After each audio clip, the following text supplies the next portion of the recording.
it was clear that the journalists had developed some form of laryngitis. They were incapable of reporting critically, and they were incapable of showing things that were critical of the administration in that period. That is what is euphemistically described now as the 9/11 moment of sort of paralysis or permanent reticence. It is clear that they were not very critical, and they have acknowledged it. Exactly what caused it, I think part of it is not unrelated, very bluntly stated, to the polls. The president was at 90%, and then he slipped down to 80% and 70%. But I have noticed that the amount of calcium in spine is directly proportionate in journalists to the polls of the president. When he gets down to 20%, 28%, 32%, they're much more aggressive than when he's at 70%. Does that mean that the media cares what the American people thinks, and they don't want to lose audience, and they're afraid that as messengers they'll get shot, figuratively speaking, by the audience? You're absolutely right, that's what it means. The journalists are first and foremost, they see themselves as, yes, the famous or infamous first draft of history and the front line and all that thing of hearing what's being said. If they're all being told systematically that there's weapons of mass destruction, and they're all told systematically, they run speeches where references are made to Saddam Hussein and 9/11 within seconds of each other, they are going to get inferential kind of indication that these things are related, and hence you see polls at 60 and 69% 6 months after the invasion saying that Saddam had something to do with the trade towers. Were journalists complicit in that? There's no question. They were. Were they willingly complicit, meaning they wanted to say what the White House told them to say? No, that's not fair. I don't think that's fair, because they didn't mean for that to happen. They thought they were doing their job.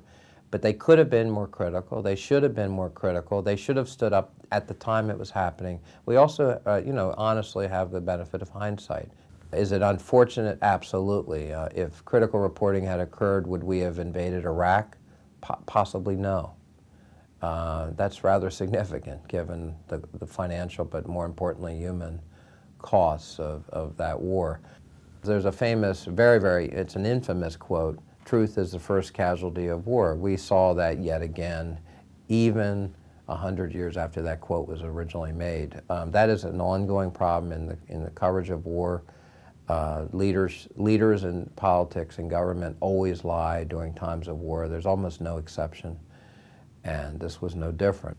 All the things that connote fascism, certainly it showed some really scary things. When you start incarcerating people and they have no rights, and we don't even know who was incarcerated, and they're not allowed access to their lawyers, there is very little. There are some examples, but there's very few times in U.S. history where we allowed that or tolerated it or thought it was a way of living.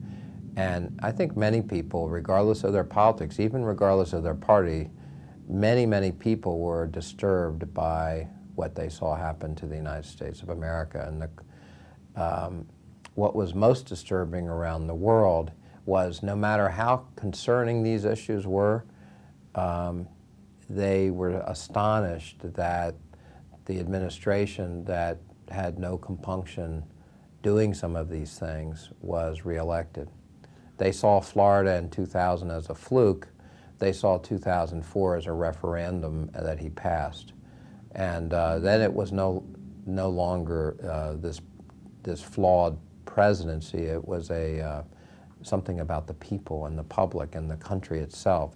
The detainees at Guantanamo and some of these repressive things that we have never seen before in the name of the war on terror actually had almost no impact on the election in 2004. No one really thought much about that. I mean, I'm not saying that the Democratic candidate didn't mention it occasionally, although someone said that they went through all the debates in 2004 and it was never mentioned once.